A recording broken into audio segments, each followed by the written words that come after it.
Now, for centuries on end, pets have been man's best friend and companion. According to the Pet Food Manufacturers Association, the acquisition of pets grew significantly during the COVID-19 pandemic as more people became pet owners during lockdown, and these numbers continue to grow on a daily basis. Apart from them being cute, of course, what is the correct way to care for your pet? To find out this evening, we're joined by veterinarian Dr. Tian Slaubscher from the Windhoek Veterinary Clinic to speak to us on pet welfare and the importance of it. Good evening and welcome. Good evening, Nina. Thank you so much for being here. Thank you for this opportunity. I think it's a wonderful and very important thing to talk about. So I'm very excited. I absolutely agree. From the onset, Doctor, can we speak on, the welfare and needs of pets, and perhaps also just give context to it by, what we mean when we speak about pet welfare? Definitely. There's a wonderful thought process out there that's been formulated or put forth that's called the 5 freedoms of animal welfare.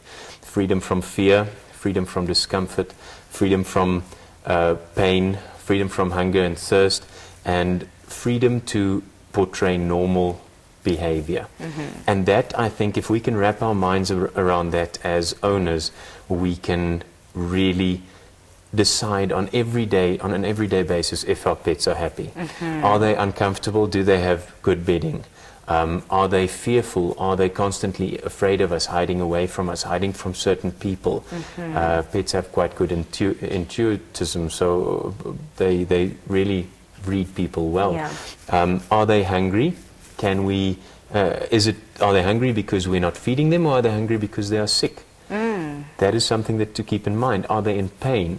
Are they an old dog or cat that has arthritis and they're in pain, and we need to facilitate that. And either we can facilitate that with pain medication, or if we get to that point where we cannot facilitate it anymore, we then need to make some other decisions. All right. And that same thing that same thought process can be taken through into every aspect with this wonderful this thought. Yes. Talk to us about, how a pet owner can provide for their pet's needs, whether it be physically, whether it be mentally, I think emotionally as well, because pets are also emotional beings and we have to take that into consideration as well. So how do you holistically give your pet the best?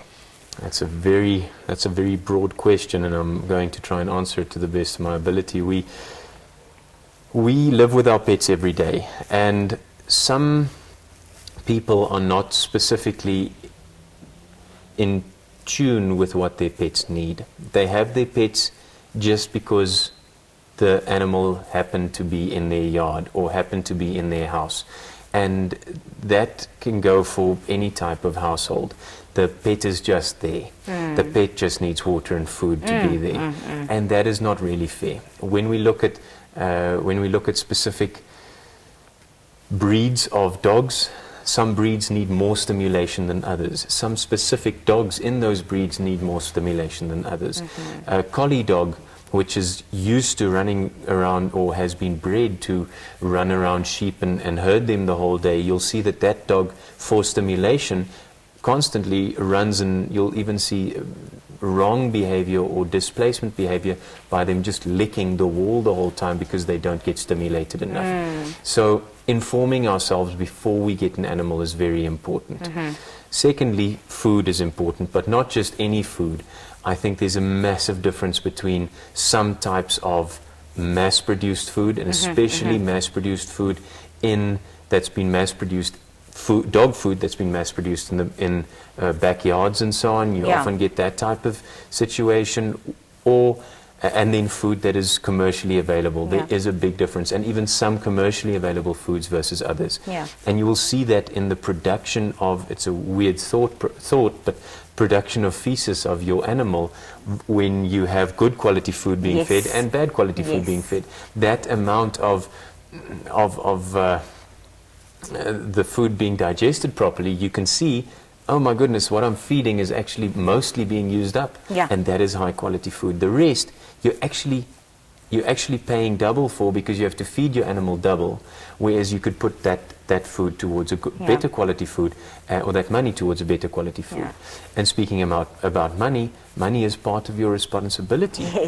It is part of this They're responsibility. wonderful to have, but they're also costly to have. Definitely. And it's an investment. Yes, Yeah. and as soon as you get an animal into your house, it becomes immediately your responsibility, financially specifically, to be ready to look after that animal. Yeah. And a lot of people miss that. A lot of people want to, I hope that we're not jumping questions, but a lot of people want to have the pet, but they're not ready to look the reality in the eye that they have to save for that animal. And there's a responsibility There is that a comes with it, the responsibility. huge one. I liked what you said about the quality of food that we give our pets. It's so important because not only do you see how, sort of, it digests within the pet's body, but what I see with my 6-month-old German Shepherd is how she grows.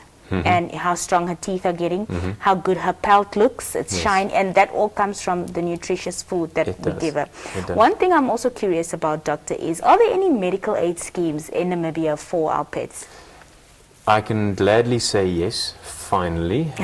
Let's say finally again. There used to be a very good one that was owned by a company that has since been bought over by other companies, not to put out names there, but there has been a lack of help at the for about, call it 2 years in between now, where we do now suddenly do have a new one.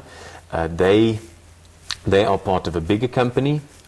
That bigger insurance company wants you to have your insurance, your short-term insurance, with that company in order to get the pet benefit added. Right. So that's the one company. There's 2 other companies that I'm busy speaking to currently who I hope I can convince to get a separate one, so that you don't have to be part of that company with your other short-term insurance to add that to your insurance. Because I do think there is a demography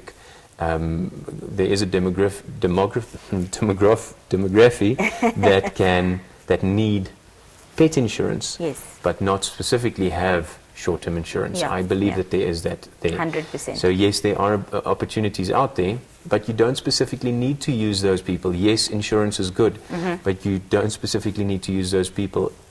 I believe that if you take the responsibility upon yourself to put a specific amount of money away every month, That should be sufficient. it could be sufficient, but that is also a way to measure whether or not you are ready and able to have a pet. To have a pet.